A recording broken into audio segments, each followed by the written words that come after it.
हर कोई सोचता है कि वह सिर्फ एक शक्तिहीन गांव का लड़का है, लेकिन वह इतिहास का सबसे बड़ा राजा बन गया है। बहुत समय पहले ग्रे नाम का एक व्यक्ति एक अनाथ होने से लेकर पूरी पृथ्वी के विजेता के लिए गुलाब था। कोई भी उसके खिलाफ खड़ा नहीं हो सकता था और जो लोग कोशिश करते थे उन्हें बेरहमी से ग्रह से मिटा दिया जाता था। हालांकि यहाँ तक कि दुनिया की सारी शक्ति के साथ वह अपने जीवन से असंतुष्ट महसूस करता था, क्योंकि वह अकेला था। फिर एक दिन उसने अचानक खुद को एक अथाह समुद्र में डूबते हुए पाया और एक आवाज ने उसे अपने अगले जीवन में प्रकाश की तलाश करने के लिए कहा। राजा को एहसास हुआ कि वह सिर्फ मर गया था और अगले ही क्षण उसने दो अज्ञात लोगों के साथ अपने सिर के ऊपर लगे एक मंद रोशनी वाले कमरे में अपनी आंखें खोली। उन्होंने उसे आर्थर कहा और एक दूसरे को यह बताते रहे कि उनके बेटे ने उन्हें कितना फिर से जोड़ा। भले ही उन्हें पता नहीं था कि ये लोग कौन थे या अब वह कहाँ थे, उन्हें अब एहसास हुआ कि उन्हें अपने पिछले जीवन से पूरी चेतना और ज्ञान के साथ पुनर्जन्म हुआ था। महान राजा, जो अब सिर्फ एक साधारण शिशु है, अपने नए जीवन को आर्थर के रूप में अविश्वसनीय रूप से शर्मनाक लगता है। वह अपने शरीर को बहुत अच्छी तरह से नियंत्रित नहीं कर सकता है और एक बच्चे की तरह काम कर रहा है, जबकि उसके माता पिता अपने डायपर को साफ करते हैं, जो उसे शर्म से भर देता है। एक दिन आर्थर अपने पिता को अपने शरीर को मजबूत करने के लिए जादू का उपयोग करते हुए देखता है, ताकि वह सिर्फ एक पंच के साथ अपने खेतों को हल कर सके और फिर उसकी मां घायल होने के बाद उसे ठीक कर दे। यह पहली चीज है जो उसे उत्सुक बनाती है और उसे पता चलता है कि यह दुनिया पृथ्वी नहीं है, क्योंकि इसमें जादू है। जल्द ही आर्थर को पता चलता है कि उनके पिता एक साहसी हैं जो अक्सर अपने दोस्तों के साथ राक्षसों का शिकार करने के लिए बाहर जाते हैं। वह पता लगाता है कि चूंकि इस दुनिया के सभी लोगों को हथियार रखने की अनुमति है, इसलिए यह एक खतरनाक जगह होनी चाहिए और खुद को बचाने के लिए जितनी जल्दी हो सके मजबूत होने का फैसला करता है। दुर्भाग्य से वह दिन अभी भी बहुत दूर है, क्योंकि वह अभी भी एक बच्चा है जो जब भी उसकी माँ उसे एक लोरी गाती है तो सो जाना शुरू कर देता है। हालांकि वह जल्द ही उस बारे में अपनी निराशा को खत्म कर देता है और इन शांतिपूर्ण क्षणों का आनंद लेना शुरू कर देता है, क्योंकि अपने पिछले जीवन में वह हमेशा हत्यारों के खतरे में था जो उसे अपनी नींद में निशाना बना रहा था। कुछ महीने बीत जाते हैं और आर्थर आखिरकार घर के चारों ओर रेंगना शुरू कर देता है। वह सो जाने का नाटक करता है ताकि उसकी माँ उसे अकेला छोड़ दे और फिर अपने घर में पुस्तकालय में घुस जाती, जहां वह इस दुनिया की जानकारी के लिए किताबें खोजने लगती है। वह पाता है कि वह जिस महाद्वीप पर रह रहा है उसके पास दक्षिण में बौनों का देश है और उत्तर में कल्पित बौने का देश है। मानव देश एक राजा द्वारा शासित है, लेकिन उसके पिछले जीवन के विपरीत। राजा का बेटा इस दुनिया में नया राजा बन जाता है और खाली सिंहासन के लिए मौत के लिए कोई लड़ाई नहीं होती है। फिर वह एक और पुस्तक पाता है जो उसे जादू के बारे में बताती है और आर्थर को पता चलता है कि जादू का कारण यह है कि यह दुनिया विज्ञान और प्रौद्योगिकी के मामले में बहुत पीछे है। वह सीखता है कि लगभग 1% आबादी जादू का उपयोग कर सकती है और किसी व्यक्ति की जादू की क्षमता अक्सर उनके माता पिता की क्षमता से तय की जाती है। पुस्तक उसे बताती है कि दो मुख्य प्रकार के जादू उपयोग करता है। पहले ऑक्समेंटर्स हैं जो अपनी शारीरिक क्षमताओं को मजबूत करने और योद्धाओं के रूप में लड़ने के लिए मैना का उपयोग करते हैं। दूसरी श्रेणी काम्बर्स की है जो जादूगरों की तरह अपने शरीर के बाहर मैना को प्रोजेक्ट कर सकते हैं। आर्थर को पता चलता है कि उनके पिता एक संवर्धक हैं, लेकिन वह सोचता है कि उसकी मां उसकी चिकित्सा शक्तियों के कारण एक विशिष्ट संयोजक नहीं है। वह उस बारे में सोचना बंद करने का फैसला करता है और जादू उपयोगकर्ता बनने के तरीकों को पढ़ता है। पुस्तक उसे बताती है कि जादू का उपयोग करने के लिए एक जादूकोर की आवश्यकता है, जो शरीर के अंदर मैना को एक ही बिंदु पर केंद्रित करके बनता है। अधिकांश लोग इसे प्राप्त करने में सक्षम होते हैं केवल जब वे यौवन से टकराते हैं और उन्हें एक मजबूत और प्रयोग करने योग्य मन कोर बनाने में वर्षों लगते हैं। आर्थर हालांकि पहले से ही एक समान अवधारणा के बारे में जानता है। अपने पिछले जीवन में वह काई नामक अपने शरीर की आंतरिक ऊर्जा में हेरफेर कर सकता था और उसके शरीर के अंदर एक काई कोर का निर्माण करना एक मन कोर बनाने जैसा था। आर्थर अपने शरीर के अंदर अपने मन पर ध्यान केंद्रित करना शुरू कर देता है, उम्मीद करता है कि वह इस दुनिया में मजबूत बनने के लिए पहला कदम उठा सकता है। लेकिन जैसे ही वह अपनी मन कोर बनाने वाला है, उसकी मां उसे ढूंढती है और उसे वापस अपने बिस्तर पर ले जाती है। 2 साल एक फ्लैश में गुजरते हैं और एक दिन जबकि आर्थर की मां उसके बारे में एक डायरी प्रविष्टि लिखने में व्यस्त है, वह अपने पिता से तलवारबाजी सीखने के लिए बाहर जाता है। जैसे वह एक लकड़ी की छड़ी को तलवार की तरह झूलता रहता है, उसकी मां बाहर आती है और वह अपने पति पर अविश्वसनीय रूप से उग्र है कि वह अपने बेटे को एक तलवार का उपयोग करने के लिए सिखा रहा है जब उसने सिर्फ चलना सीखा। यह आर्थर के लिए कोई नई बात नहीं है, जिसने अब महसूस किया है कि उसकी मां घर की असली मालिक है। उसकी मां भी उसे कभी कभी पास के शहर में ले जाती है और आर्थर हमेशा खुश रहती है, क्योंकि यह उसे इस दुनिया के बारे में बहुत कुछ सीखने की अनुमति देता है। वह हथियारों से लेकर इस दुनिया में पाए जाने वाले अजीब सामानों तक हर चीज में रुचि दिखाता है, लेकिन वह जिस चीज के बारे में सबसे उत्सुक है वह जादू है और शहर में होने से उसे इसे करीब से देखने का सबसे अच्छा मौका मिलता है। इन यात्राओं के अलावा आर्थर अपने माता पिता के साथ एक शांतिपूर्ण जीवन जीता है और हालांकि वह एक शिशु के शरीर में फंसने के बारे में असहज है, वह धीरे धीरे शांतिपूर्ण जीवन को पसंद करता है। उनके माता पिता उनकी सभी जरूरतों का ध्यान रखते हैं और यह उन्हें अपने पिछले जीवन में अनाथालय में बचपन की याद दिलाता है, जहां वह एक परिवार के लिए सख्त कामना करते हैं, लेकिन उनकी इच्छाएं कभी भी सच नहीं हुई। एक दिन आर्थर अपने पिता को अपने मोनोकोर को मजबूत करने के लिए जादू का अभ्यास करते हुए देखता है। वह वास्तव में उससे देखने और सीखने के लिए उत्साहित है, लेकिन उसके पिता केवल अपने मन का उपयोग करके जमीन से कुछ पत्थरों को उठाने का प्रबंधन कर सकते हैं। आर्थर प्रभावित नहीं है क्योंकि अपने हाथों से पत्थरों को चुनना तेजी से होगा। लेकिन फिर उसकी मां उसके पास आती है और उसे बताती है कि यह उसके पिता का सबसे अच्छा शॉट नहीं था और वह दूसरे दौर से बेहतर प्रदर्शन करता है। आर्थर के पिता इस बार अपनी पत्नी को प्रभावित करने के लिए फिर से अपनी ऊर्जा को केंद्रित करते हैं और पृथ्वी को हिला देने वाले शक्तिशाली हमलों की एक श्रृंखला जारी करते हैं। आर्थर वास्तव में इस बार अपने पिता के कौशल से प्रभावित हैं और उनकी मां को यकीन है कि जब वह बड़ा हो जाएगा तो वह एक मजबूत योद्धा भी बन जाएगा। आर्थर इसे तुरंत करने की कोशिश करना चाहते हैं, लेकिन उसकी मां ने उसे झपकी के समय के लिए दूर ले जाने का फैसला किया। वे रास्ते में पुस्तकालय से गुजरते हैं और आर्थर अपनी मां के साथ विनती करते हैं कि वह किताबें पढ़ना चाहते हैं। वह सख्ती से उसे मना कर देती है, लेकिन वह उसे एक निर्दोष दलील दे रही है कि वह विरोध नहीं कर सकती। अंत में वह उसे किताबों के साथ अकेला छोड़ देती है, जबकि वह अपने पति के साथ रहने के लिए बाहर जाती है। और आर्थर ने अपने शरीर के सभी मन को अपना मन कोर बनाने के लिए ध्यान केंद्रित करना शुरू कर दिया, जिसे वह पिछले 2 वर्षों से करने की कोशिश कर रहे हैं। उसे लगता है कि वह एक सफलता के कगार पर है, और फिर अचानक उसके मोनोकोर्स ने उसके शरीर के अंदर बना दिया।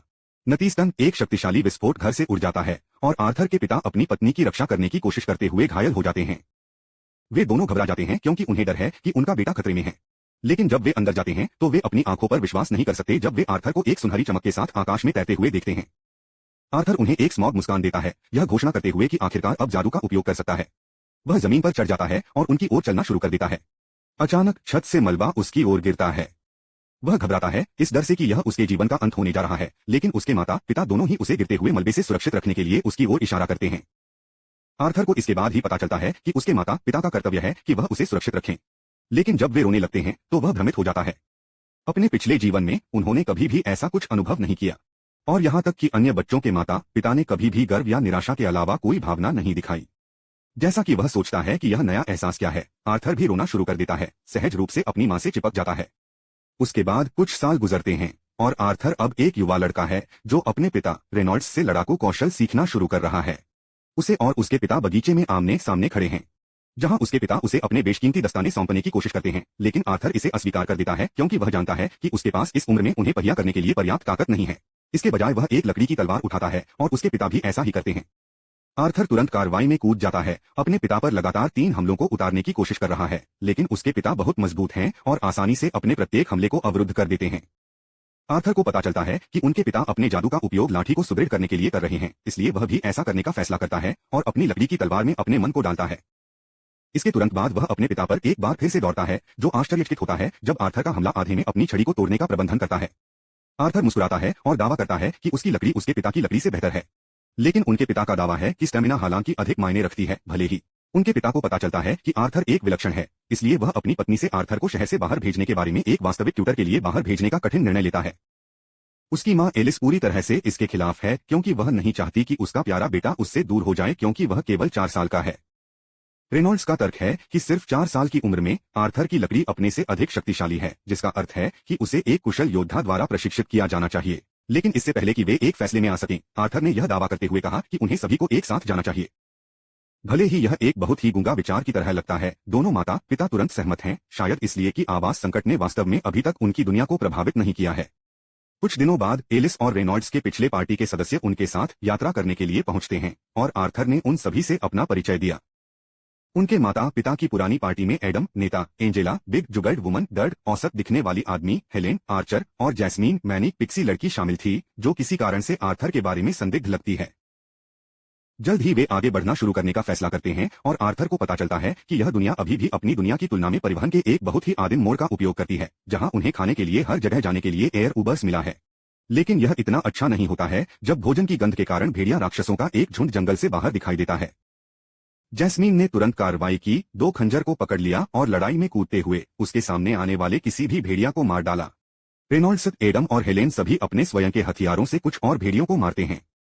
इस बीच डर्ड और एंजेला अपने जादू का उपयोग शेष जानवरों को पूरी तरह से नष्ट करने के लिए करते हैं। उस रात वे राक्षसों के मांस पर दावत देते हैं और थोड़ी देर बाद एलिस ने नोटिस किया कि रेनॉल्ड्स अभी भी उसकी बाह से खून बह रहा है और उसे ठीक करने का फैसला करता है।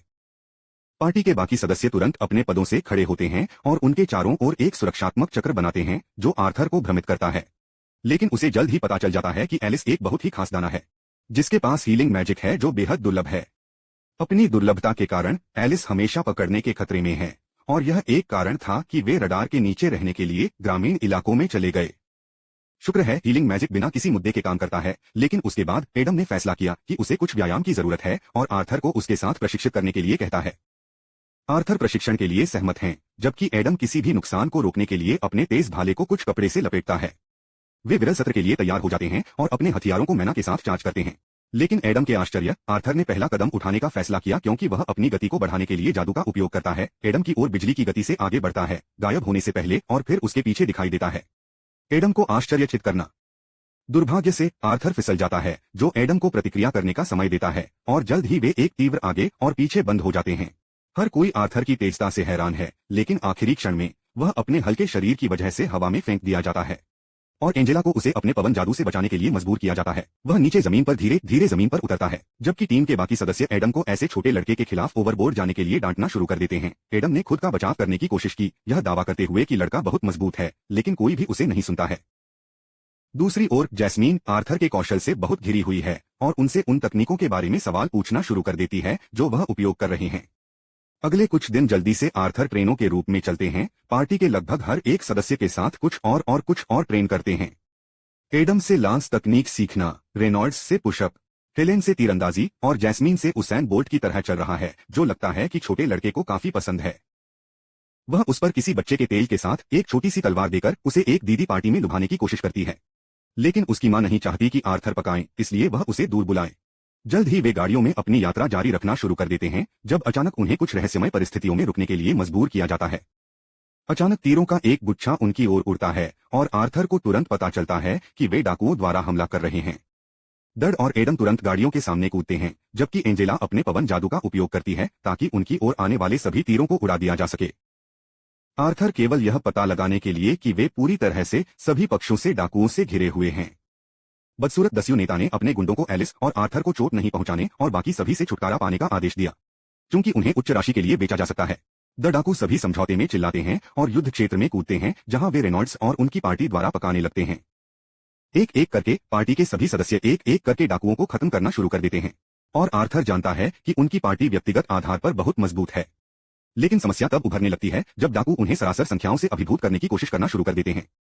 पार्टी के सदस्य लगातार लड़ाई से थकने लगते हैं, जबकि दस्यु नेता रेनॉल्ड्स के खिलाफ एक V1 के लिए जाता है और उसे उस कार्ट में पटक देता है जिसमें आर्थर है। कार्ड नष्ट हो जाता है क्योंकि एलिस जल्दी से रेनॉल्ड्स की मदद करने की कोशिश करता है, लेकिन वह उसे अपने जादू का उपयोग नहीं करने के लिए कहता है क्योंकि इससे स्थिति और भी बदतर हो जाएगी। वह उठता है और आर्थर से कहता है कि वह अपनी मां को कहीं सुरक्षित ले जाए, जबकि वह दस्यु नेता के साथ काम करता है।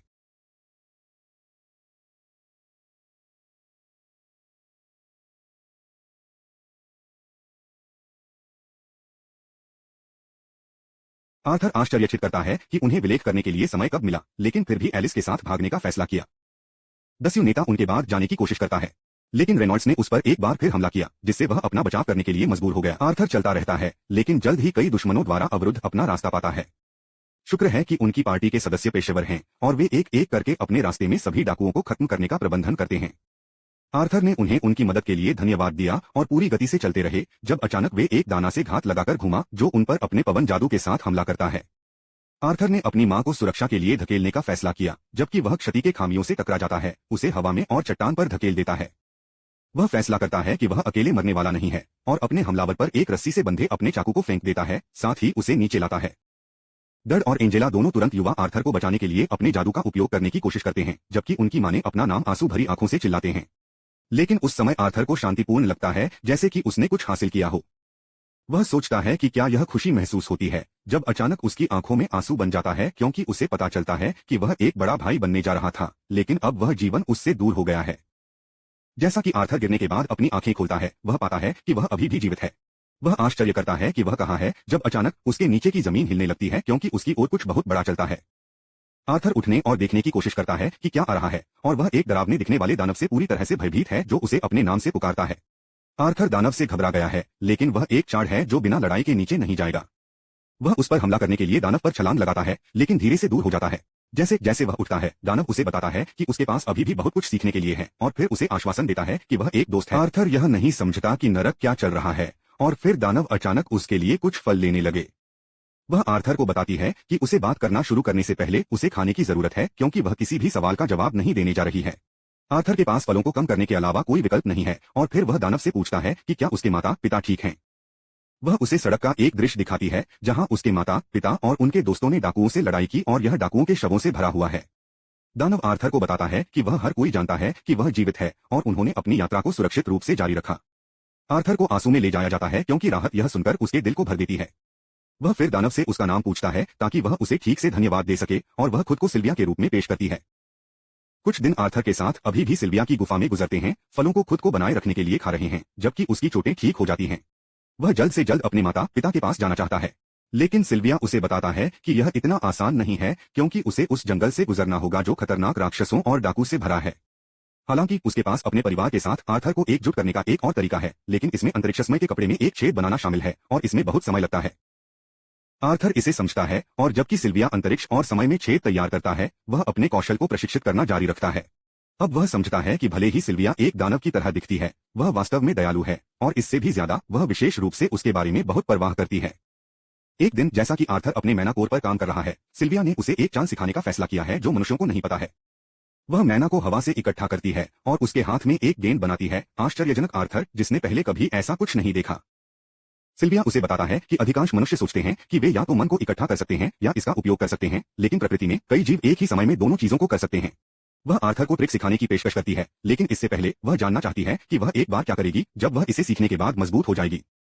आर्थर इसके बारे में लंबा और कठिन सोचता है और फिर घोषणा करता है कि एक बार जब वह मजबूत हो जाता है तो वह हर किसी को मार देगा जो अपने लोगों को नुकसान पहुंचाने की कोशिश करता है। लेकिन सिल्विया को वह जवाब पसंद नहीं है और वह उसे दूर क्लिक करती है। आर्थर इस पर नाराज हो जाता है, लेकिन सिल्विया उसे बताता है कि वह उसकी परीक्षा में विफल रहा है क्योंकि वह किसी को भी इस तरह की विक्षिप्त हिंसक प्रवृत्तियों के साथ नहीं सिखाने जा रही है। आर्थर इससे उलझन में है क्योंकि उसने अपने पिछले जीवन में केवल एक चीज सीखी थी कि आप अपने दुश्मनों को मारने के लिए मजबूत हो जाते हैं। हालांकि जब सिल्विया उससे पूछता है कि क्या वह हर समय हिंसा के बारे में सोचने में मजा देता है, तो आर्थर चुप हो जाता है।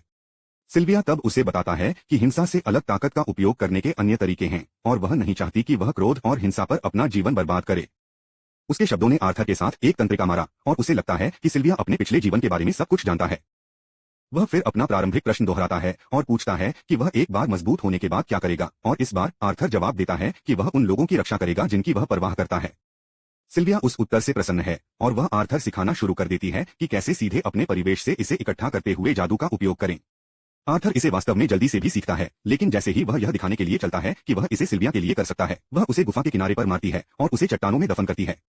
आर्थर उलझन में है, लेकिन सिल्विया टेलीपैथी के माध्यम से उससे बात करता है और उसे कोई आवाज नहीं करने के लिए कहता है। कुछ ही समय बाद सिल्विया जैसा एक और दानव वहां पहुंचता है और उसे उसके साथ वापस आने के लिए कहता है। वह उसके साथ जाने से इनकार करती है, इसलिए दानव उस पर एक ऊर्जा गेंद को गोली मारता है। आर्थर चिंतित है, लेकिन सिल्विया ने उसे आश्वासन दिया कि वह ठीक हो जाएगी।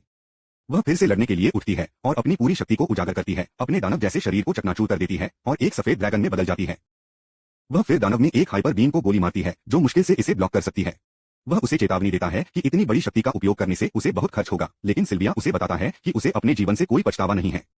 दानव किसी तरह उसके हमले को रद्द कर देता है और फिर उसे अपनी गहरी ऊर्जा गेंदों के साथ बमबारी करता है, जिनमें से कुछ ने गुफा को मारा। आर्थर की सुरक्षा की पुष्टि करने की कोशिश करते हुए सिल्विया विचलित हो जाता है और दानव ने उसे एक बड़े हमले के साथ बाहर खटखटाने का फैसला किया। सिल्विया को पता चलता है कि आर्थर इस खतरे के कारण खतरे में आ जाएगा, इसलिए वह यह सब जोखिम में डालने का फैसला करती है ताकि वह बच सके। वह समय को रोकने के लिए अपनी सारी शक्ति का उपयोग करती है और फिर आर्थर को बाहर बुलाती है, उसे बताती है कि उसे अब घर जाने की जरूरत है। वह अंतरिक्ष और समय में एक छेद खोलती है, उसे बताती है कि यह उसे सीधे अपने परिवार में नहीं ले जाएगा, लेकिन अब वह अपने लिए जीवित रहने के लिए पर्याप्त मजबूत है, जबकि वह उन्हें खोजता है। आर्थर को पता चलता है कि सिल्विया उसके लिए खुद को बलिदान कर रहा है और उसकी वजह से उसका दिल टूट जाता है, लेकिन वह उसे उन लोगों की रक्षा करने के लिए अपनी शक्ति का उपयोग करने का वादा करता है जो वह प्यार करता है। फिर वह उसे एक क्रिस्टल अंडे और एक पंख के रूप में कुछ विदाई उपहार देती है, उसे इसकी अच्छी देखभाल करने के लिए कहती है। उसके बाद वह आर्थर को चूमती है और अचानक उसे अपनी दोनों बाहों पर सुनहरा टैटू मिलता है। सिल्विया उसे बताता है कि वह सही समय आने पर उनका अर्थ और उद्देश्य सीखेगा, लेकिन अभी के लिए यह विदाई है। वह फिर उसे बताती है कि उसे घर भेजने के लिए एक पोर्टल तैयार करने के लिए वास्तव में इस समय की आवश्यकता नहीं थी और उसने इस प्रक्रिया में देरी की क्योंकि उसने उसके साथ बिताए कुछ दिनों का आनंद लिया। आर्थर यह सुनकर रोना शुरू कर देता है और फिर उसे पता चलता है कि वह अभी उसकी रक्षा करने के लिए पर्याप्त मजबूत नहीं है, भले ही उसने वादा किया हो कि वह हर किसी को प्यार करता है जिसे वह प्यार करता है। सिल्विया उसे बताता है कि उनका वादा इस स्थिति में लागू नहीं होता है और उसे जल्दी करने के लिए कहता है। वह उसे बताता है कि उसे परवाह नहीं है कि क्या वह एक ड्रैगन या एक दानव है, क्योंकि वह उसके लिए परिवार है और आप कभी भी परिवार को पीछे नहीं छोड़ते हैं। सिल्विया आर्थर को बताता है कि उसके पास पहले से ही एक माँ है, इसलिए वह अपनी दादी को बुलाने का फैसला करता है और ड्रैगन यह सुनकर रोने लगती है। वह फिर आर्थर को पोर्टल में ले जाती है और वह अंडे और पंख को अपने साथ ले जाती है। लेकिन जैसे ही वह पोर्टल में प्रवेश करता है और सिल्विया को एक अंतिम अलविदा कहने के लिए वापस मुड़ता है, वह खुद को खींचता हुआ पाता है। एक बार जब वह चला जाता है तो सिल्विया अपनी शक्ति जारी करता है और गुफा में समय को सामान्य कर देता है। तुरंत दानव के हमले से टकरा जाता है। वह जमीन पर गिर जाती है, लेकिन जैसे ही वह उसकी ओर चलता है, अपनी जीत के बारे में आश्वस्त है, सिल्विया ने उस पर एक तेजी से एक खींच लिया, उसे पॉइंट ब्लैंक रेंज में अपनी पूरी शक्ति के साथ विस्फोट कर दिया। दूसरी ओर आर्थर पोर्टल के माध्यम से यात्रा कर रहा है, जहां वह फिर से सिल्विया की आवाज सुनता है। वह उसे बताती है कि दुखी होना ठीक है, लेकिन उसे उस उदासी को एक दिन खुशी में बदलने के लिए कड़ी मेहनत करनी चाहिए। आर्थर उसे बताता है कि वह ऐसा नहीं कर सकता है, लेकिन सिल्विया कहती है कि वह जानती है कि वह ऐसा कर सकती है क्योंकि वह इतिहास का सबसे मजबूत राजा था। आर्थर यह सुनकर हैरान है कि वह अपने पिछले जीवन के बारे में जानती है और वह सिल्विया से पूछना चाहती है कि क्या वह थी जो उसे इस दुनिया में लाया था। लेकिन इससे पहले कि वह ऐसा कर सके, वह पोर्टल से बाहर निकलता है। आर्थर को सिल्विया के बारे में रोने के बाद वह उठता है और क्रिस्टल अंडे को अपनी थैली के अंदर रखता है। फिर वह यह पता लगाने के लिए चारों ओर देखता है कि वह खतरों से भरे घने जंगल में है। आर्थर अचानक एक लड़की को दूरी में चिल्लाते हुए सुनता है और वह उसे देखने के लिए पेड़ों के माध्यम से छलांग लगाता है। वह जल्द ही एक योगिनी लड़की का अपहरण करने वाले डाकुओं का एक गुच्छा पाता है और इस बारे में बात कर रहा है कि अगर वे उसे एपस्टीन द्वीप पर बेचते हैं तो उन्हें बहुत पैसा कैसे मिल सकता है। यह उसे उस समय की याद दिलाता है जब उसके समूह पर डाकुओं द्वारा हमला किया गया था और उन्होंने उसके साथ एक ही काम करने की योजना बनाई। वह योगिनी लड़की को अपहरण करते हुए देखकर उग्र हो जाता है, लेकिन सिल्विया के अपने वादे के बाद वह अपने क्रोध को उसका उपभोग नहीं करने देता। इसके बजाय वह डाकुओं का पालन करने का फैसला करता है क्योंकि वे निश्चित रूप से उसे निकटतम मानव बस्ती में ले जाएंगे। शाम को जब डाकू एक ब्रेक लेते हैं तो वे उसे बेचने से पहले लड़की के साथ मस्ती करने के बारे में बात करने लगते हैं और यह वह जगह है जहां आर्थर लाइन खींचता है। वह इन पीडीएफ फाइलों से निपटने के लिए मैना इकट्ठा करना शुरू कर देता है और फिर नोटिस करता है कि वे जादू के रंगों का उपयोग करके जंगली राक्षसों को नियंत्रित कर रहे हैं। वह जानवरों पर कुछ नट फेंकता है जिससे वे सतर्क हो जाते हैं और जोर से हाउल हो जाते हैं। डाकुओं को घबराहट होती है क्योंकि यह सभी प्रकार के राक्षसों को उनकी ओर आकर्षित कर सकता है और उनमें से एक तुरंत उन्हें सबमिशन में हरा देता है। आर्थर इस पल का इंतजार कर रहा था और वह दस्यु के पीछे जाने और उसे मारने से पहले उसके हाथ के चारों ओर मन का एक ब्लेड बनाता है। वह दस्यु का चाकू चुराता है और बस एक और आदमी वहां आता है जो उसकी तलाश में आता है। आर्थर उसे मारता है इससे पहले कि वह एक आवाज कर सके, लेकिन वह पाता है कि उसके शरीर में सहनशक्ति का अभाव है कि वह इतना घूमने के लिए है। इससे पहले कि उसके पास आराम करने का समय हो, एक तीसरा दस्यु अपने दोस्तों की तलाश में आता है और आर्थर तुरंत उस पर हमला करता है। हालांकि वह केवल अपने पैर को घायल कर सकता है और दस्यु अपने दोस्त को बाहर बुलाता है, उसे सावधान रहने के लिए कहता है क्योंकि उन्हें उनके साथ एक युवा दाना मिला है। चौथा बैंडिट उत्साहित हो जाता है क्योंकि इतनी कम उम्र के जादू उपयोगकर्ता दुर्लभ हैं और उसे बेचकर बहुत पैसा मिल सकता है।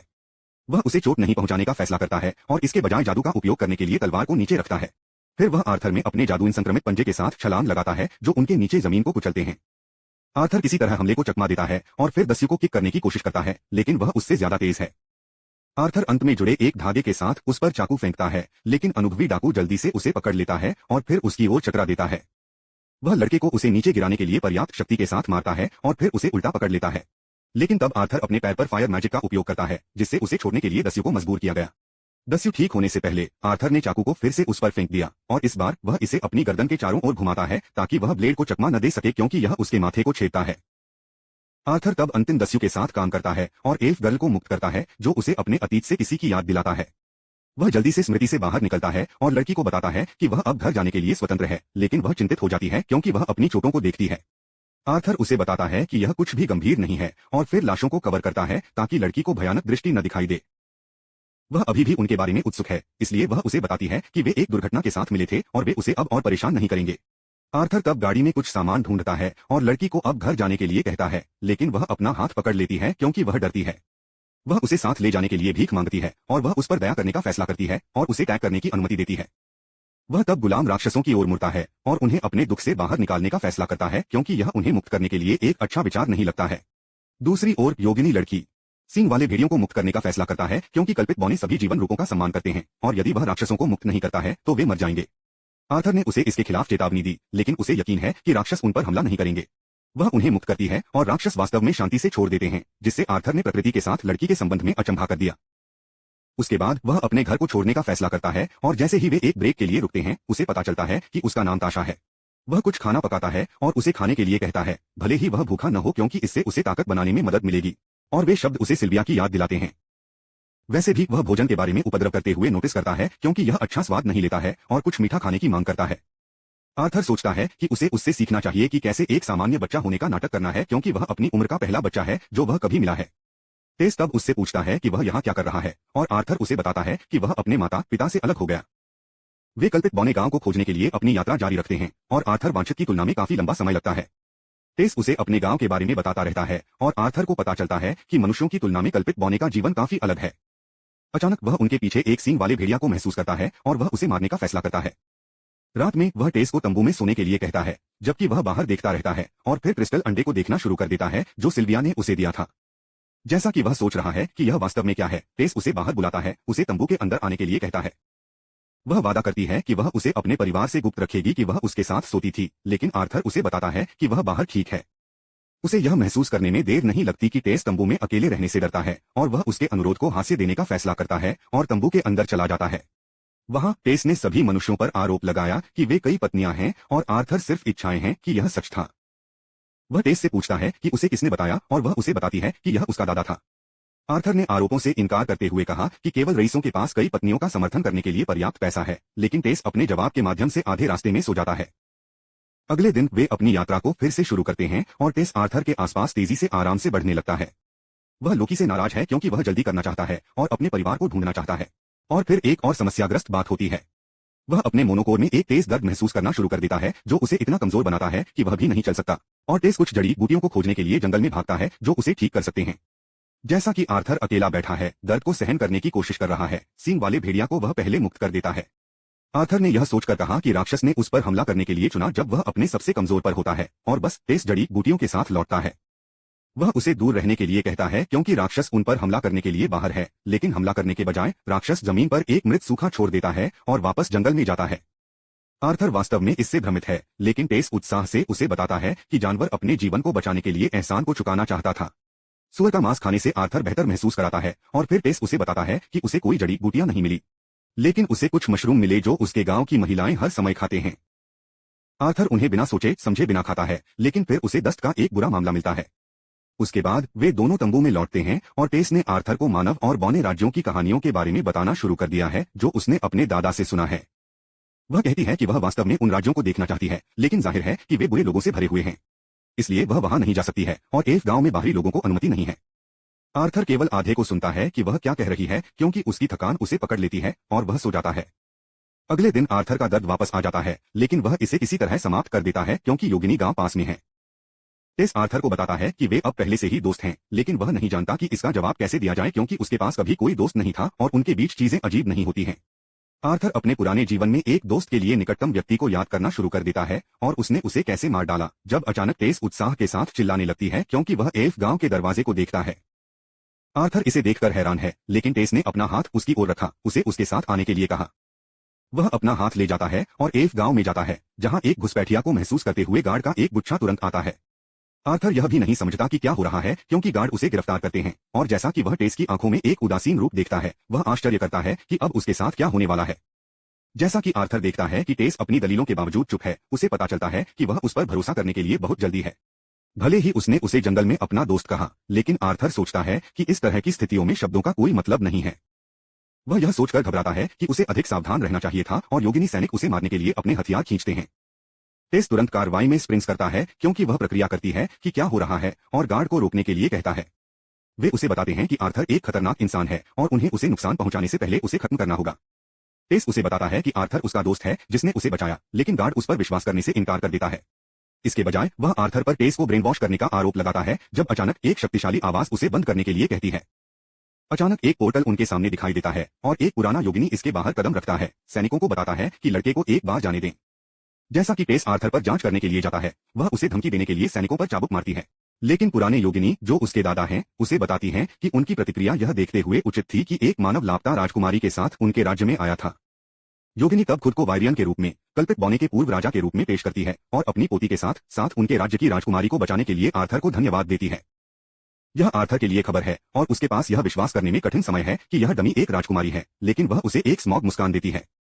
वेरियन उससे पूछता है कि क्या उसने अपने दोस्त को उसकी शाही स्थिति के बारे में नहीं बताया, और जब टेस का कहना है कि उसने किया था, आर्थर शर्त लगा सकता है कि उसने नहीं किया। तभी उसके माता पिता वहां पहुंचते हैं और टेस अपनी बाहों में भाग जाता है। उसके पिता आर्थर को देखते हैं और किसी भी अन्य नस्लवादी योगिनी की तरह वह सैनिकों को तुरंत उसे मारने के लिए कहता है, लेकिन वेरियन बताते हैं कि एक इंसान होने के बावजूद आर्थर ने टेस को बचाया और अपने घर को बचाया। टेस भी उसके लिए बोलता है और अपने पिता को मजबूत करने के लिए आर्थर को उनके महल में आने देता है। वेरियन आर्थर को बताता है कि उन्हें बाद में एक चैट करने की आवश्यकता है और वह पुराने योगिनी से कुछ रहस्यमय शक्ति महसूस करता है। इसके साथ टेस ने आर्थर का हाथ पकड़ लिया और शहर से गुजरना शुरू कर दिया। वह इसे देखकर चकित है, लेकिन कल्पित बौने मनुष्यों के साथ युद्ध के लंबे इतिहास के कारण गुस्से और घृणा के साथ उसे घूरते रहते हैं।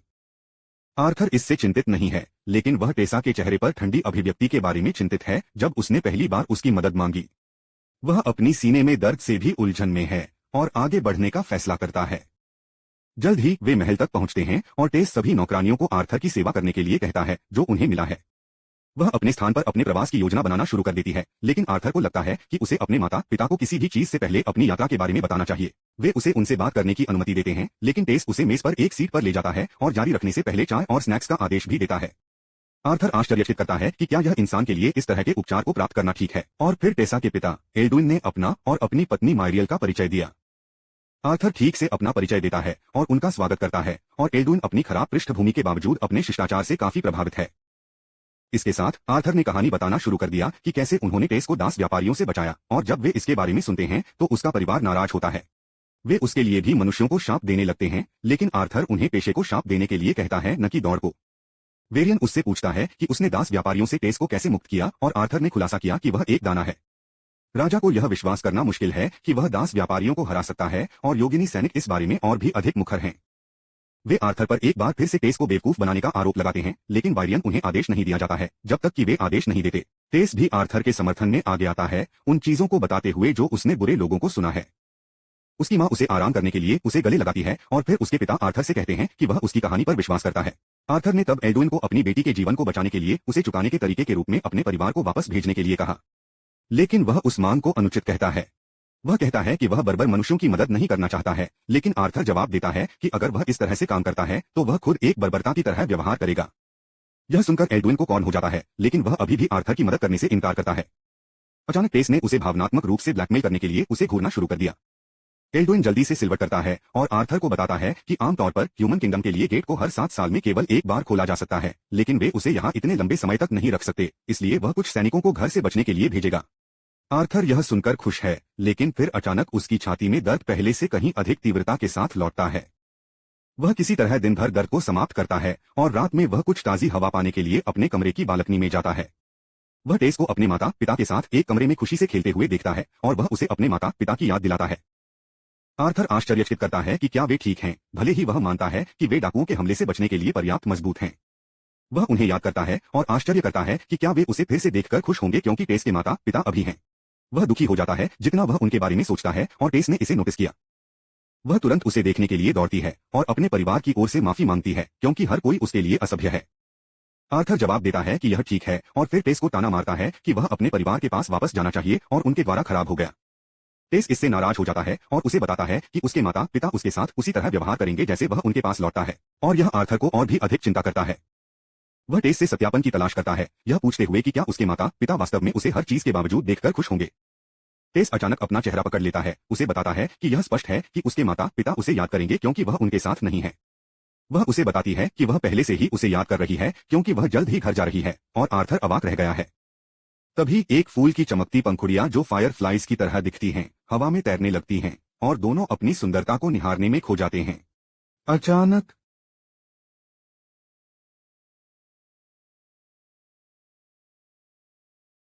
वह इसके बारे में सोचना बंद करने का फैसला करता है और पल में बस थोड़ा सा रहता है जब अचानक वह टेस की ओर आने वाले हमले को महसूस करता है। वह जल्दी से हमले को अवरुद्ध कर देता है और फिर हमलावर की ओर बढ़ता है, केवल यह पता लगाने के लिए कि यह वायरियन है। आर्थर ने पुराने योगिनी को बाहर निकाल दिया, पूछा कि क्या वह अपनी पोती को मारना चाहता है, लेकिन वेरियन उससे पूछता है कि क्या वह वास्तव में किसी को पंखुड़ियों से मार सकता है।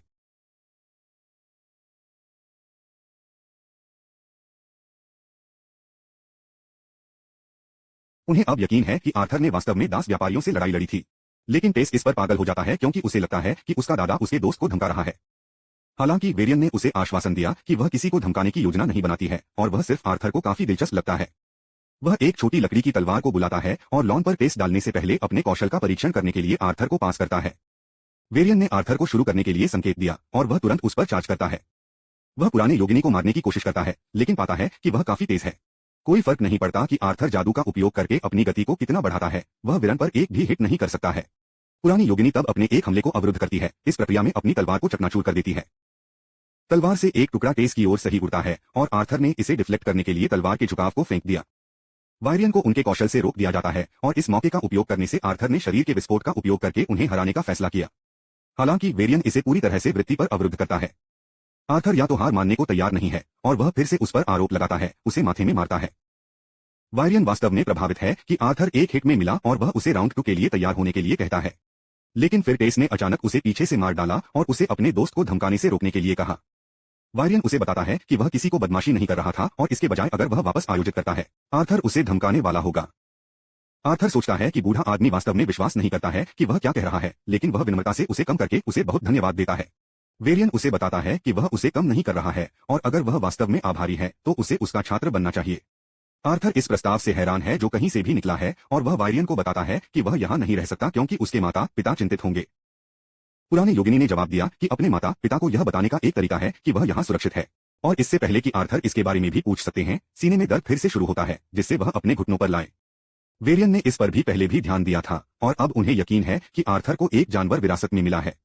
वह लड़के को अपने छात्र बनने के लिए कहता है या वह अपने माता पिता से मिलने का मौका पाने से पहले अपना जीवन खोने जा रहा है। उस रात बाद में जैसा कि आर्थर सो रहा है, वह अचानक अपने सीने में वही तेज दर्द महसूस करता है।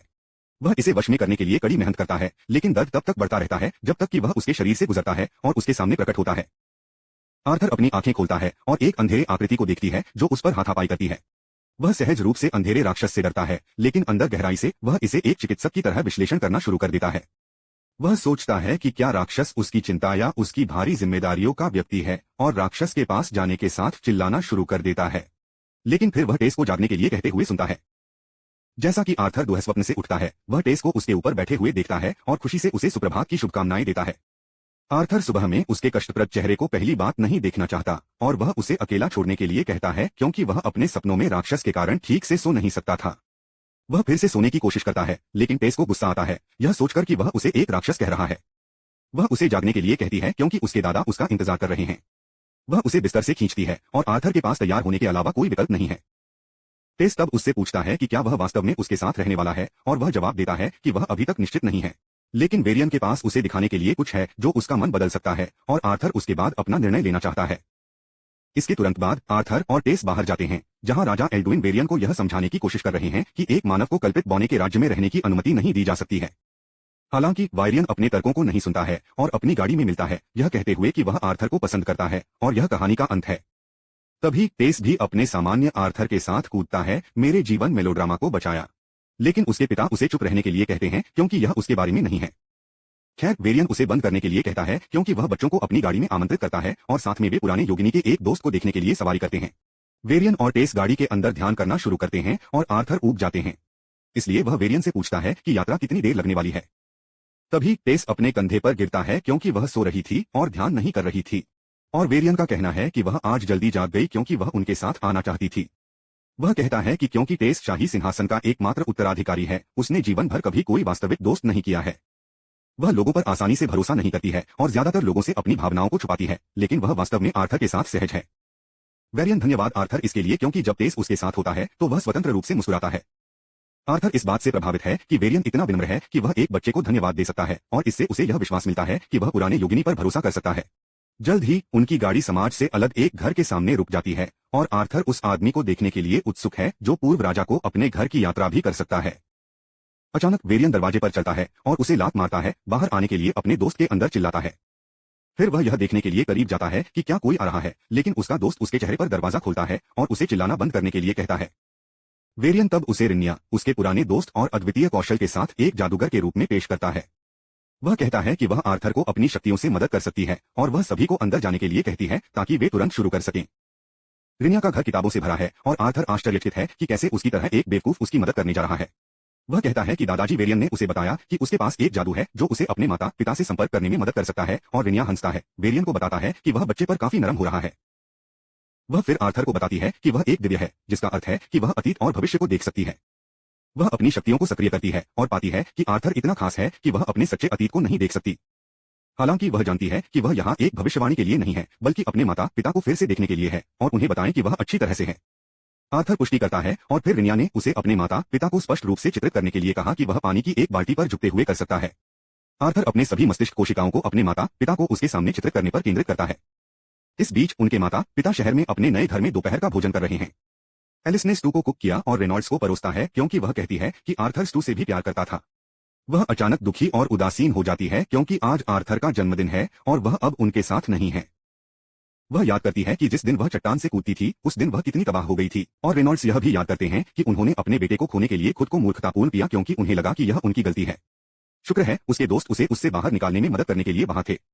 जल्द ही वे शहर में पहुंचे और उनके पार्टी के सदस्यों ने घर लौटते ही उन्हें अलविदा कहा। रेनॉल्ड्स एक जीवित कमाने के लिए एक सैनिक बन गया और फिर शहर में एक घर खरीदा। वह और एलिस अब सामान्य रूप से जीने की कोशिश कर रहे हैं, भले ही वे वास्तव में आर्थर को याद करते हैं। जब वे उसके बारे में सोचते हैं तो वे भावुक हो जाते हैं, लेकिन फिर अचानक वे आर्थर की आवाज को उन्हें फोन करते हुए सुनते हैं। वे दोनों शुद्ध आश्चर्य में अपनी सीटों से उठते हैं और आर्थर उन्हें बताता है कि यह स्टू में मैजिक शूम का प्रभाव नहीं है और वह वास्तव में उनसे बात कर रहा है। वह उन्हें बताता है कि वह जीवित और अच्छी तरह से है और वर्तमान में वह कल्पित बौने में रह रहा है। वह बताते हैं कि वह उनसे संपर्क करने के लिए एक विशेष जादू का उपयोग कर रहा है और भले ही वह वास्तव में घर आना चाहता है, वह अभी ऐसा नहीं कर सकता है।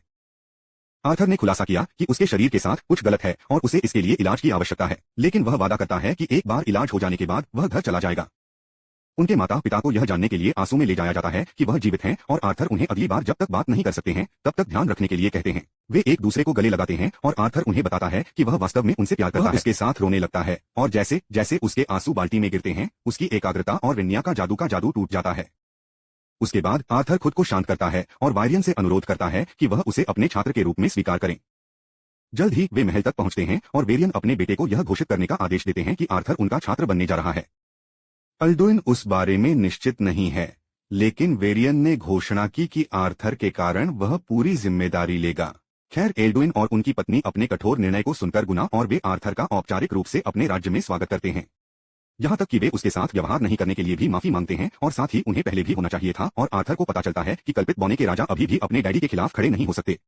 वह यह जानकर खुश है कि और वह एल्डुइन का हाथ हिलाता है, उसका स्वागत स्वीकार करता है। अचानक टेस ने उन्हें बाधित कर दिया। अपने पिता से कहा कि अगर वह वास्तव में आर्थर को एक अतिथि के रूप में स्वीकार करता है तो उसे उसके साथ बाहर खेलने देना चाहिए क्योंकि वह उसे शहर का दौरा देना चाहता है। वह उसके लिए नहीं कह सकता है, और जल्द ही टेस ने आर्थर को बाजार के माध्यम से खींच लिया, उसे उन विभिन्न प्रकार के खाद्य पदार्थों के बारे में बताया जो वे बेचते हैं। आर्थर गलती से एक गोरा योगिनी लड़के में टकरा जाता है और तुरंत माफी मांगता है, लेकिन शका नस्लवादी टुकड़ा उसे घृणित कहता है और कहता है कि उसे अब उस पर मानव कीटाणु मिले हैं। वह बिना किसी कारण के आर्थर के सामने भावना करना शुरू कर देता है और कहता है कि इससे कोई फर्क नहीं पड़ता कि वह वेरियन द्वारा स्वीकार किया गया था क्योंकि वह हमेशा एक बाहरी व्यक्ति बने रहेंगे। आर्थर को नहीं मिलता है कि इस आदमी का सौदा क्या है, और जल्द ही अन्य बच्चे भी उसे मानव साम्राज्य में वापस जाने के लिए कहना शुरू कर देते हैं। टेस उसे नस्लवादी गधे को ध्यान में नहीं रखने के लिए कहता है, लेकिन आर्थर थोड़ा शरारती महसूस कर रहा है। गोरा लड़का फे उसे उसके साथ जाने का मौका देता है क्योंकि वह अपनी महान स्थिति को दूर करता है और टेस से कहता है कि वह उसे एक इंसान के बजाय उसे एस्कॉर्ट करने देता है। हालांकि टेस ने अपने प्रस्ताव को अस्वीकार कर दिया। आर्थर तुरंत काम करता है जैसे वह फे का नाम जानता है और इस तथ्य को कि वह एक बड़ा शॉट है। हालांकि वह जानबूझकर अपने नाम को गलत बताता है और फिर व्यंग्यात्मक रूप से विनम्र है, उसे पेशाब करता है। फे ने इसे स्लाइड नहीं करने दिया और अपनी हंकी को जमीन पर फेंक दिया। आर्थर को एक द्वंद्व युद्ध में चुनौती दी। टेस ने उसे रोकने की कोशिश की, यह कहते हुए कि भले ही वह एक महान है, अगर वह अपने दादाजी के छात्र के साथ परेशानी का कारण बनता है तो उसे बख्शा नहीं जाएगा। फे उसे बताता है कि उसके पिता ने उसे सिखाया कि वह कभी भी किसी को भी अपमानित करने के साथ दूर न होने दें। वह आर्थर को ताना मारता है, यह पूछते हुए कि क्या वह एक कायर की तरह भागने जा रहा है क्योंकि उसके कार्य भी उसके शिक्षक के सम्मान को दर्शाते हैं। हालांकि आर्थर आश्चर्यचकित है क्योंकि एक द्वंद्वयुद्ध योगिनी देश में एक बहुत ही आम बात है और कोई भी उन्हें रोकने की कोशिश नहीं कर रहा है। खैर, आर्थर द्वंद्वयुद्ध को स्वीकार करने का फैसला करता है और टेस रेफरी बन जाता है। जैसे ही वह स्टार्ट सिग्नल देता है, फे आर्थर की ओर भागता है जो बस उसे घुसा मारता है। फी को सिर्फ एक हिट के साथ ठंड से बाहर कर दिया जाता है और आर्थर निराश महसूस करता है क्योंकि वह उस कचरा बात करने के बाद अधिक उम्मीद कर रहा था। टेस का कहना है कि यह इस तरह से होने के लिए बाध्य था और फिर आर्थर का हाथ पकड़ता है, हंगामा से बचने के लिए उसके साथ भाग रहा है। उनके पास बाजार में कुछ स्नैक्स हैं, पुस्तकालय और कुछ दुकानों पर जाते हैं और उसके बाद वे ठंड के लिए महल लौटते हैं। टेस आर्थर से पूछता है कि क्या वह अपने प्रशिक्षण के बारे में उत्साहित है, लेकिन वह इसके बारे में बात करने में दिलचस्पी नहीं रखता है। इससे पहले वेरियन ने स्पष्ट रूप से उसे बताया कि उसका प्रशिक्षण वास्तव में कठिन होगा, लेकिन अगर वह इसे सहन कर सकता है तो वह महान परिणाम देखेगा।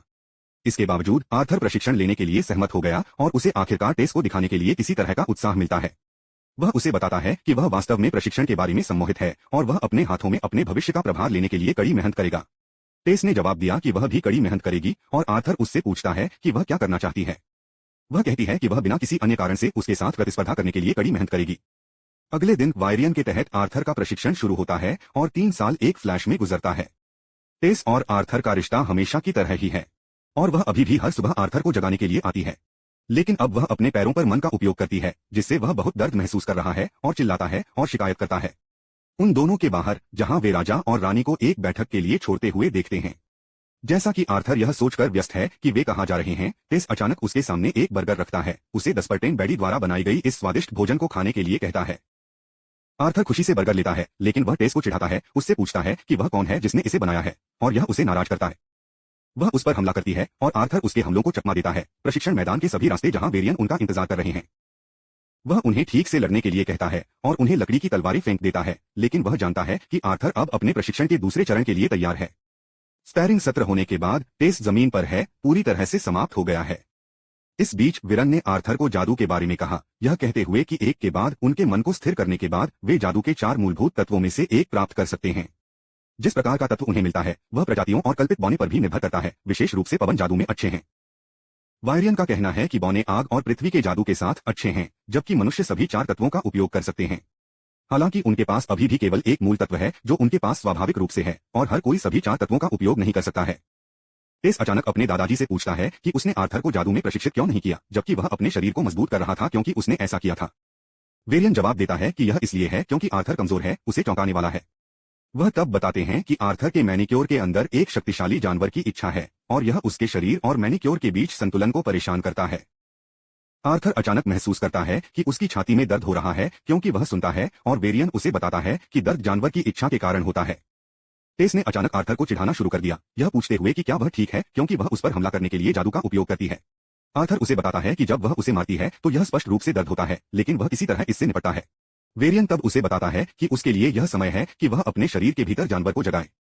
यदि वह सफल होता है तो उसे कोई और दर्द महसूस नहीं होगा और वह एक वास्तविक जानवर सैमर बन जाएगा। आर्थर उसके लिए तैयार है और जैसे ही वह जमीन पर बैठता है, वेरियन अपने मन को इकट्ठा करता है। वह कहता है कि वह अपने मैनाकोर में एक चिंगारी को रोशन करेगा और हालांकि यह थोड़ा गर्म लगेगा, यह कुछ भी नहीं है जिसे वह संभाल नहीं सकता है। फिर वह अपने मन को आर्थर के शरीर में इंजेक्ट करता है, जो गर्मी महसूस करते हुए चिल्लाने लगता है। फिर अचानक सिल्विया द्वारा आर्थर के शरीर में छोड़ दिया गया मजबूत मान सक्रिय हो गया, वायरियन के मैना को बलपूर्वक दोहराता है। इसके द्वारा जारी की गई मजबूत शॉक वेव्स के परिणामस्वरूप वेरियन और टेस दोनों को फ्लाइंग भेजा जाता है और आर्थर आश्चर्यचकित करता है कि नरक क्या हो रहा है। जानवर का मान अचानक शांत हो जाता है और वह जमीन पर गिर जाता है, जिससे दोनों कल्पित बौने उसके बारे में चिंता करते हैं। टेस उस पर जांच करने के लिए जाता है, लेकिन आर्थर अचानक बाहर हो जाता है। वह कुछ घंटों के बाद महल में उठता है और वेरियन उसकी तरफ से होता है। पुराने योगिनी ने उससे पूछने से पहले आर्थर की स्थिति पर जांच की कि क्या वह अपने जानवर के बारे में कुछ भी जानता है। आर्थर उसे बताता है कि यह एक अजगर था जिसने उसे यह शक्ति दी थी और वेरियन को गूंगा है क्योंकि उसे कभी उम्मीद नहीं थी। वह आर्थर से कहता है कि वह इसे सभी से गुप्त रखें क्योंकि एक ड्रैगन की इच्छा उसके प्रति अवांछित परेशानियों को आकर्षित कर सकती है। आर्थर ने उसे धन्यवाद दिया, लेकिन फिर वेरियन ने अचानक उस पर एक चौंकाने वाली खबर को उखाड़ फेंका। वह खुलासा करता है कि वह 4 महीनों में घर लौटने जा रहा है और आर्थर बिस्तर से झटका देता है। वह कहता है कि वह 2 और साल तक यहाँ रहने वाला था, इससे पहले कि portal to the human kingdom खोला गया। लेकिन वेरियन का कहना है कि 3 राज्यों के युवाओं के लिए एक सांस्कृतिक आदान प्रदान कार्यक्रम आयोजित किया जा रहा है और इस वजह से मानव साम्राज्य के लिए पोर्टल खोला जाएगा। आर्थर यह सुनकर दुखी हो जाता है क्योंकि वह इस जगह से काफी जुड़ा हुआ है। वेरियन अपने सिर को थपथपाता है, उसे कुछ आराम करने के लिए कहता है क्योंकि उसका प्रशिक्षण कल से अधिक तीव्र होने वाला है। आर्थर उससे पूछता है कि क्या टेस को इसके बारे में पता है और वह जवाब देता है कि उसे उसके माता पिता द्वारा सूचित किया जा रहा है। उस रात जैसा कि आर्थर बिस्तर में है, अपने शुरुआती प्रस्थान के बारे में सोच रहा है। क्रिस्टल अंडा जिसे वह 3 साल से ले जा रहा है, वह हिलना शुरू कर देता है। वह चौंका देता है और अंडे की दरार के रूप में वह सबसे खराब डरता है। हालांकि जब एक प्यारा सा बच्चा ड्रैगन इससे बाहर आता है तो आर्थर अपनी मासूमियत से मुस्कुराया जाता है। वह इसके साथ खेलने का फैसला करता है, लेकिन फिर बेबी ड्रैगन उसे काटता है और उसकी बाह पर एक जादू का निशान छोड़ देता है। आर्थर इस बारे में उलझन में है कि क्या हो रहा है, लेकिन वह बच्चे को उसे काटने के लिए माफ कर देता है क्योंकि यह प्यारा है। अचानक वह बच्चे के ड्रैगन को मैजिक मार्क के कारण टेलीपैथी के माध्यम से उससे बात करते हुए सुनता है और आर्थर सब कुछ समझ सकता है। बेबी ड्रैगन उसे पापा कहता है और वह सिल्विया के बाद इसे सिल्वी नाम देने का फैसला करता है। अगली सुबह जैसा कि टेस आर्थर को जगाने के लिए आता है, वह सिल्वी को उसके बगल में सोती हुई पाती है और बाहर निकलती है।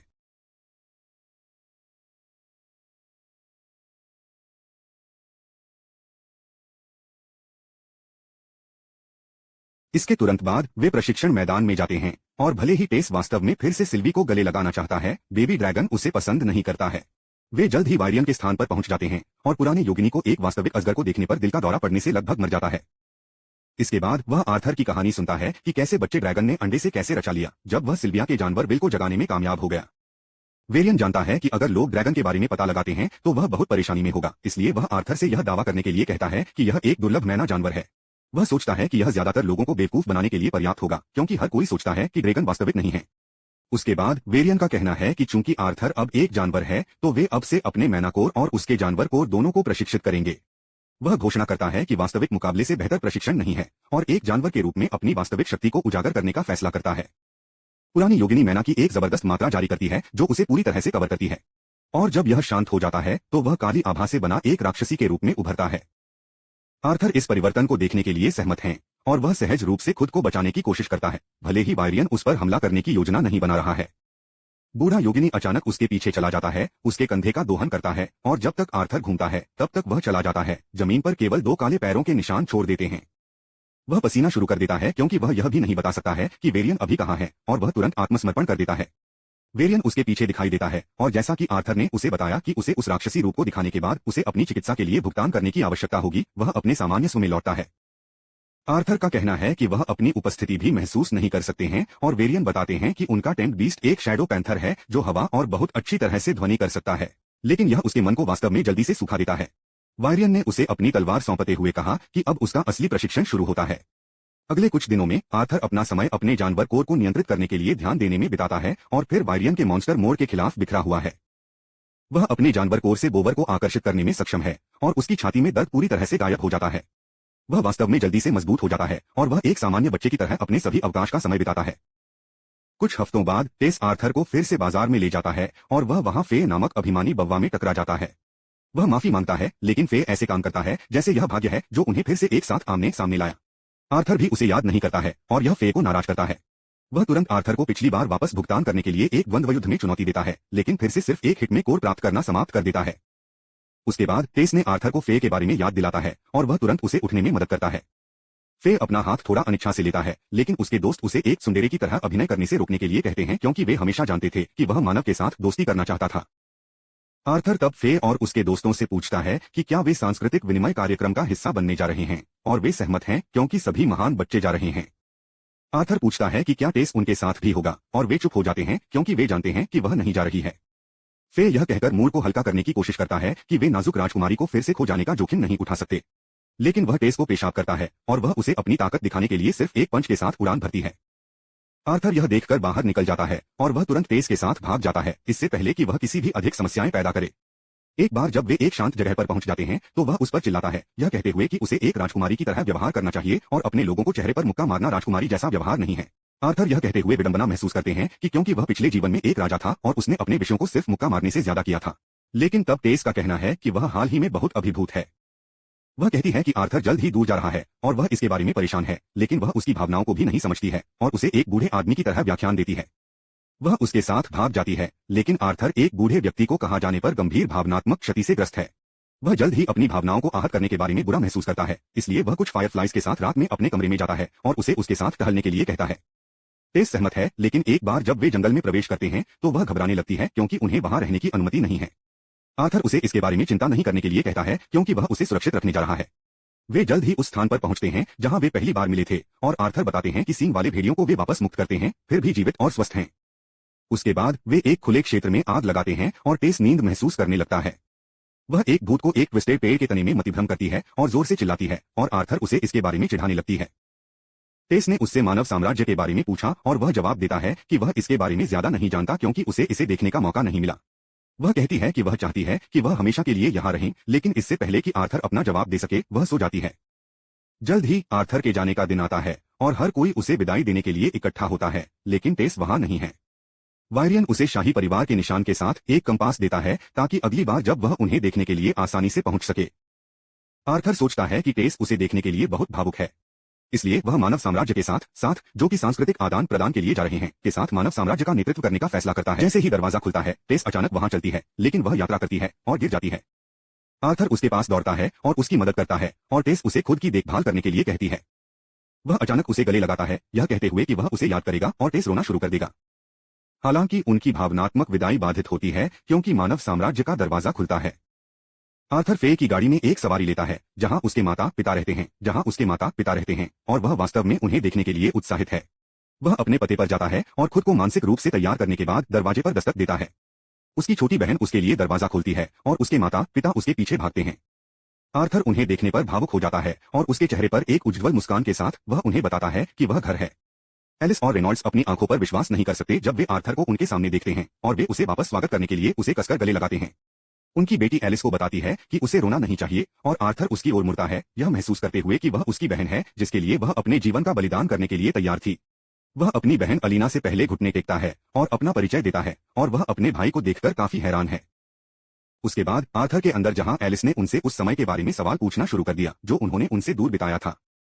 वह उसे आश्वासन देता है कि वह ठीक है और यहां तक कि रेनॉल्ड्स ने उसे लड़के को मुस्कुराने से रोकने के लिए कहा। इस बीच एलेना को अपने माता पिता से आर्थर से मिलने वाले सभी ध्यान से जलन होती है, लेकिन एलिस उसे उसके साथ अच्छे दोस्त होने के लिए कहता है क्योंकि वह भाई है जो उन्होंने उसे कहानियों के बारे में बताया था। आर्थर का कहना है कि वह वास्तव में उससे मिलना चाहता था और फिर बेबी ड्रैगन सिल्वी ने अपनी बाहों में छलांग लगाई। एक बार जब हर कोई शांत हो गया तो आर्थर अपने परिवार को उनसे अलग होने के बाद जो कुछ हुआ उसका पूरा विवरण देता है। हालांकि वह उन्हें सिल्विया के बारे में नहीं बताता क्योंकि वह नहीं जानता कि वे कैसे प्रतिक्रिया देंगे और कहते हैं कि वह प्लॉट कवच के लिए धन्यवाद से बच गया। वह फिर उन्हें बताता है कि उसने टेस को कैसे बचाया और वह कैसे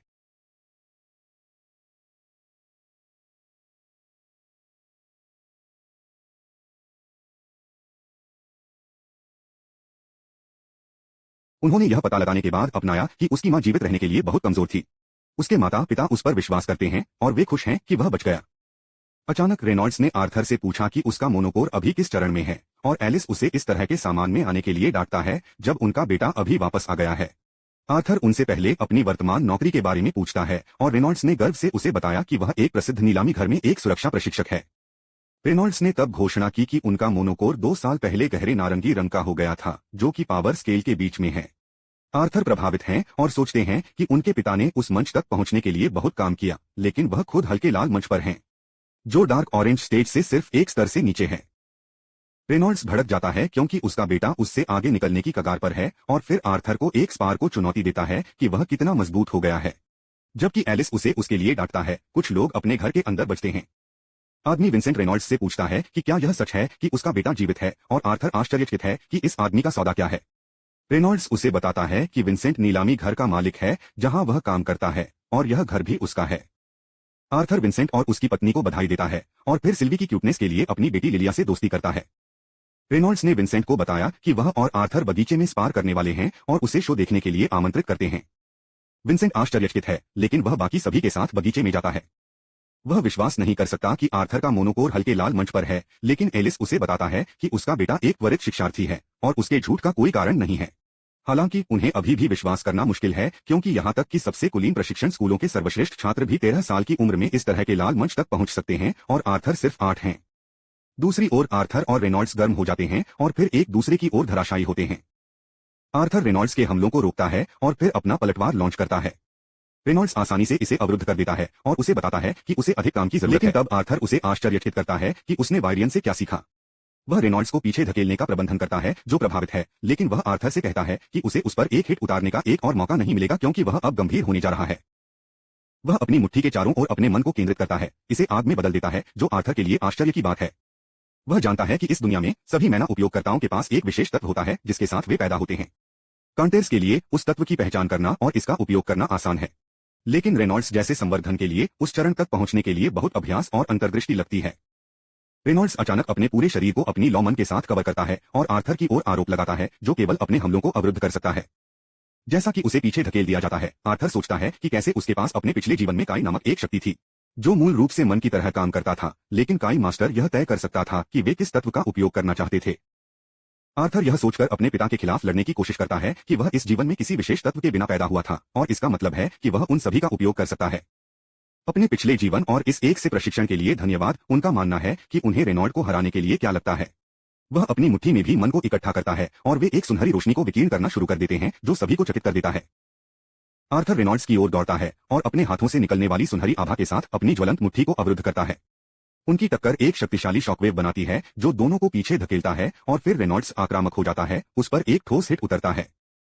जैसा कि आर्थर फिर से उसकी ओर भागता है, वह याद करता है कि कैसे उसने वेरियन के साथ अपने प्रशिक्षण के दौरान अपनी काई महारत का इस्तेमाल किया और इससे उसके परिणामों में बहुत सुधार हुआ।